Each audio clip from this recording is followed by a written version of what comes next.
Hello, friends, and welcome to another Enhanced Edition, which is probably going to be a little bit more common now if you watched the most recent vlog video that went up. Hopefully you're all okay with that. If not, I am sorry. Anyway, Transformers War for Cybertron Siege. I'm condescendingly shaking my head along with this. Apeface. I went and did the thing. So I did a few modifications to this, which I will get into when it comes up, but Cliff's Notes version, for anyone who's unfamiliar, Siege Apeface came out, and a lot of people were like, ew, because of this white plastic. I don't know how true it is or not. I've seen, I think it was Vault Matrix who mentioned it, and I've seen it mentioned a few other places where the white bits on this guy, aside from the obviously painted bits on the cockpit there, might actually not be plastic. It might actually be like a super condensed nylon, which may be true. I don't know.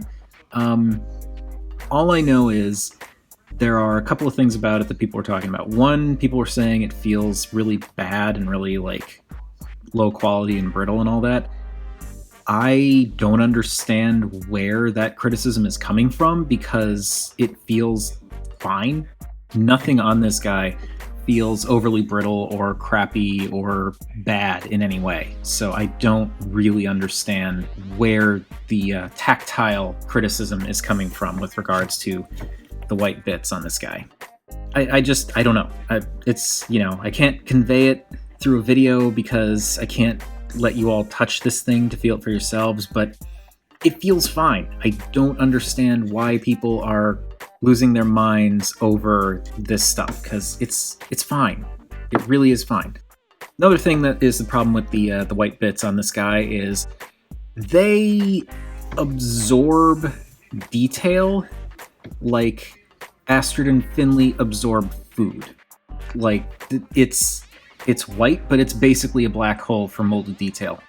Which is really a shame because, as with everything else in the Siege line, this guy is covered with molded detail, which we'll be able to see much more clearly now, but this thing did not look great because that white plastic or nylon or whatever you want to call it hid all the detail. It muddied everything. You could barely see that there was any detail on those particular bits, which is why I decided to panel line the whole freaking thing.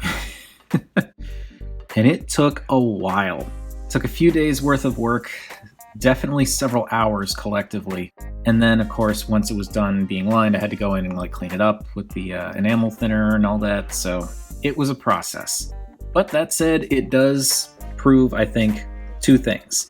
One, you actually can paint or panel line or whatever the white material. For anyone who's wondering, yes, you can do it. And two, it makes an enormous amount of difference because now you can actually see the detail that's on this thing. With that out of the way, we'll just get right into it. So you might have noticed the gun... Oh, there's the peg. The gun has a tendency to pop off. I watched Pia's video on this guy before I got him, and he was having issues with this gun popping out of the front peg, or peg hole, because there are two peg holes and the nose cone here. And mine has the exact same problem, and I did actually tighten it a little bit. I went in there with a little bit of floor polish, and it made it better, but I need to go in and do it again. So that's a little unfortunate, but it holds okay. But I will be fixing that at some point in the future. The gun itself, I have not done any work to. It's just stock. I was thinking of doing like a dry brush or something like that, but it's kind of like, nah, if I'm only panel lining Apeface, I don't really want to change things up by paint detailing the gun, so that's that. Now, getting on to his spaceship jet thing mode. It is a hideous, blocky mess, but that's kind of just how he is.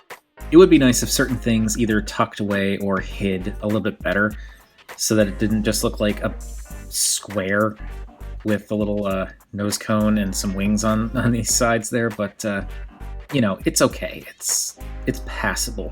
His G1 vehicle mode was pretty goofy looking, so this isn't that different.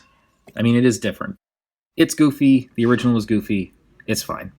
But you can see there's so much more detail that's revealed once you actually can see it. Like all this stuff along here really really goes a long way. And I also I did the wings and the shield so that it would match. I didn't line every single little crevice on everything. There are certain parts of the shield, certain parts of the cockpit that I left unlined, but everything that, like, as much as I could on the white bits and the purple bits, did all that. And if we pop off the shield here, which this was one of my enhancements, or one of my tweaks. People were saying there's issues with this peg getting stuck in the peg hole here, and like it was just a really tight fit, and you could still take it out, but it required a lot of very careful like wiggling and pulling to make sure you don't crack the peg in the shield, because the shield, if you're unaware, is entirely translucent plastic. And yes, I did panel line the underside of it too because I'm ridiculous.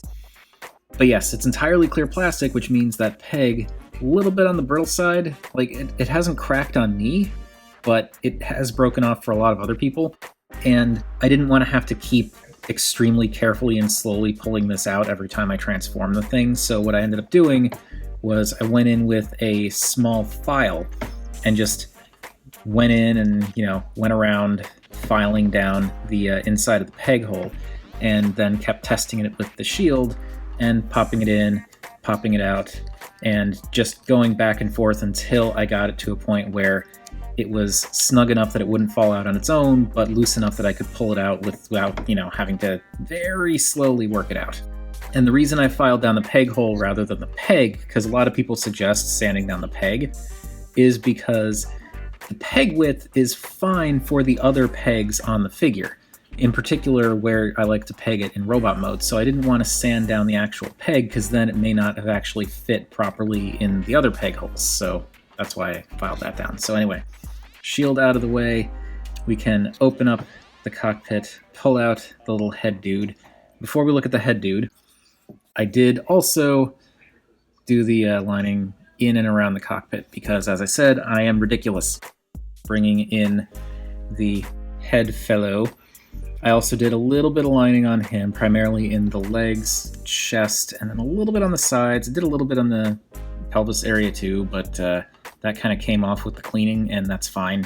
It looks pretty nice. The colors are simple, but I appreciate the fact that he's actually got a chest, legs, arms, and a head that are all like a mixture of colors, and it's not just like some previous Titan's Return Titan Masters that are like solid colors that are completely unpainted. And they did paint his little face red and his visor, I think that's gold. And folding him up, we'll look at the head in robot mode, but I also brought out some of that detail in the purple bits for what will become the ape face. And unfortunately mine has a little bit of an issue with the right up there. There's like a little smudge of red missing up the top there, but I don't really care. Anyway, that is that, and that is the jet mode, or spaceship mode, or whatever. So let's move on to the next thing that he does. Alright, now that we're in gorilla mode, I feel like more of the importance of the lining can come through here, because again, there's lots of little details in like the shoulders and the forearms that come through here. And I don't mean to say this as a way of like tooting my own horn, it's just there's so many great details that you just don't see because of the weird qualities of the white material. Having that really to kind of bring out those details makes a huge difference. And again, I did the inside of the gorilla head, I did the outside of the gorilla head, I did these bits here, so so much stuff. Basically everything except the black parts and some parts on the maroon bits has been panel lined. And yeah, the reason I didn't put the head in there is because I wanted to show the inside and how there's more brought out there. But anyway, let us pop the rest of the gorilla head in place, and there we go. It works so much better when you can make out details. And it is a little bit messy, it's kind of a plank with these wings and shield on back and like the nose cone and everything, but it works. This works way, way better than the ship mode. This bit back here is kind of take it or leave it, but I kind of like how this becomes almost like an artillery hunch, where you've got the gun plugged in up there, and it does kind of make it look like it's some kind of an artillery emplacement, which actually makes perfect sense if you've got a gorilla that presumably would behave more like a monkey than a gorilla and could actually like quickly move through trees and, you know, that kind of terrain. So like I could just picture him swinging through forests and whatnot to like land in key locations to start bombarding Autobots or something. And I didn't really talk about it in the vehicle mode because the vehicle mode is such a boring mess, but here the distribution of the colors is nice. It's a pretty overall nice mix between the purple, the black, and the white. Granted, that white is pretty egregious when it's stock because it's so hard to make out details. It just looks like, I think someone described it as looking like soap. And yeah, I would agree. It kind of had like a soap kind of quality to it. It also kind of made me think of something that was 3D printed. And I don't mean that in a bad way, in that like all 3D printed stuff is bad or anything like that, but it just kind of had that kind of, it had a quality about it that made me think of something that's been 3D printed. But the distribution of color is nice. The proportions on this are much better than the vehicle mode. I mean, they're still not great, but you know, you've got the larger arms, the smaller legs. Yeah, you got these little weird bits hanging off the sides, but they're not too bad. The body, torso, whatever is decent size. It's a bit long, but still gets gets the point across and doesn't look super awkward, especially because he's a robot. Absolutely love the head. This is one of the reasons why I kinda can't decide if I prefer the gorilla mode or the robot mode more. Because even though like articulation is limited, there's still a lot of personality here. I love just the big, sharp robo teeth, the single red visor, the little black monobrow thing going there. It's fun. This is a fun, I guess this is the third mode, or maybe it's this, I don't know how these are numbered, but it's just a fun mode for this guy. I really, really love this. Moving in here, you can see that there's some really nice detail throughout here. Up in the shoulders here, back behind the head, underneath the head. These bits along the back that were part of the vehicle mode that you could see, but now you can also make out the details along the sides. It's all great. It's just a matter, the problem being that a lot of these details are virtually impossible to make out to the naked eye until steps are taken. Anyway, last mode. And now the robot mode, and this is where I think it makes the most difference because there is just a big old slab of that white material right in the center. And there's so much detail that's there that you just don't see, again, because of that material. But the actual color distribution is good. I actually kind of like how you've got the black for the shins and then black up in the shoulders there and not much else. Kind of makes it look like, in a way, armored pieces. The purple for the biceps and the thighs and the feet is also nice. He holds together really well too. Pia said this in his video, but like, if you transform him right, and I don't mean this as a dig at anyone else, but like, there are very particular ways you do have to transform him, but if you transform him those particular ways, in all three modes, he does hold together really, really well. I mean, yes, there's definitely a bit of a trick to locking the head torso section in place in the gorilla mode and getting the little back legs pegged into the wings so that everything holds together just right in robot mode, but if you know how to do it, it does work perfectly well. And also this is where you can see why I didn't file down the peg, because if I filed down the peg, it wouldn't be able to peg into the elbow here, or it would peg in loosely. And I prefer to have it there because I kind of like how it rests just over the bicep area. Like it comes up just a little bit past the shoulder. And because of where it is and because of how the arm is constructed, you can still bend the elbow without affecting the placement of the shield. And that's great. You can swivel the bicep and it kind of swivels around the shoulder there. That is by far my preferred place to plug that shield in, and I didn't want to wreck my ability to do that. And again, didn't do anything to the gun. But yeah, this guy is great. I actually, whoops, That was my fault. It doesn't peg in very far, which is why it pops out so easily. But it's actually, it's in there really good. Like, it's just, yeah, that was my fault. But anyway, I love the look of this guy. It's funny because G1-wise and also third-party-wise, which is really only one option for it right now, I've always preferred Snapdragon over Apeface. So a general announcement of Apeface for Siege didn't really get my attention, but when I actually saw the photos, I was like, okay, that looks pretty cool. And then I was kind of like, oh, I don't know, because of that white plastic, it's weirdly not showing off any of the details. But then I got him, and I actually adore this guy. He's tons of fun. There's just something about this guy that appeals to me and was just a ton of fun to mess with. Oh, yes, before I forget, one other tweak that I made to this guy. I did actually tighten his knees because his knee joints were pretty loose. If I just tilted him back like this, his knees would start to fall backwards. So I wanted to tighten them so that I could get him to actually stand up straight without having to worry about his knees just going like that. So that was a necessary fix, for me anyway, but your mileage may vary. You may not care, you may not need to. Anyway, let's get in here so we can see some more of that stuff. Again, nice details in there. The black panel lining on the purple doesn't show up super duper well, but it does pull out some of it. You can see there's just like a bunch in the forearms here, along the elbows, and then of course the biceps and shoulders, and so much going on in that midsection.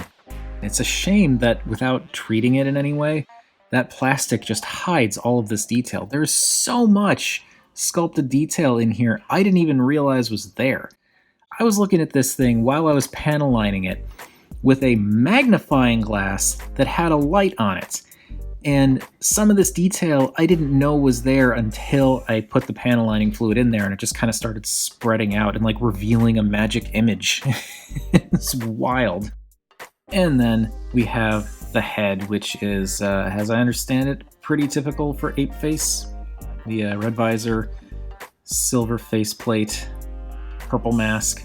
And I did do a little bit of paneling around like the vents on the sides and up along the top there. Didn't do anything to the face itself, but I kind of wanted to tie everything together.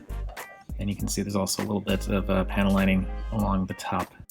This guy is just super cool. He's actually fun to transform. Again, you gotta kind of know his particulars, but I've been having a blast with him. In particular, the robot and gorilla modes. The vehicle mode, I don't care. It's nice that it exists. I don't mind transforming into the vehicle mode, but for me, it's all about the robot and the gorilla modes. There's much more personality to both of them. I've seen some people say that they take issue with the battle damage on this guy, like in the shins and the shoulders there. I don't know. For some reason, it doesn't bother me at all on this guy. I'm not an Apeface purist because I don't know anything about Apeface. I know just from other people talking about him and like bios and stuff that he likes to be dirty, I guess. So in a way, I suppose it's kind of fitting. But yeah, it's weird. The battle damage does not bother me at all on this guy. It drives me nuts on the Seekers, and I'm still not sure if I want to try and remove it. But on this guy, it's fine. I think that's enough rambling about this. This has been sort of like an impromptu combination of figure study and enhanced edition because I never actually did a figure study video on this guy because as soon as I got him, I immediately started panel lining him. And that's just a thing that's going to happen from now on. So sorry if you were looking forward to a figure study video on him, but now that he's panel lined, it just doesn't quite work. I would recommend this guy even if you don't have the materials to panel line, if you don't want to, if you're hesitant to do any kind of customizing on your own, I would still recommend him even without that. Oh, actually, one other thing I forgot to show off here, because again, I am ridiculous, but if I de-transform his legs slightly, I did actually, for no reason, panel line the inside piston for that joint on the leg. It's something you only see while transforming him, but I did it because, as I said, I'm ridiculous. But anyway, I think that's going to do it for Siege Apeface. What do you all think about this guy? See, I'm kind of mixing video formats here. But what do you all think of this guy? Is this just like a hard no? Are you actually interested because he seems like he could be fun? Or is it something where you feel like if you have the ability to, or if it came with the panel lining on, then that would be like the thing that makes you get him, and without it, it's just kind of like, nah, no thanks.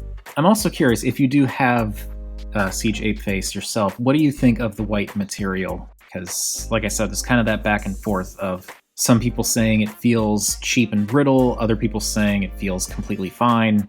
So I'm curious what you all think, but whatever you all think, please feel free to chime in down below. I always enjoy hearing from you all, and I can't decide how to end it, so I guess stay fabulous, and remember, art is more than meets the eye.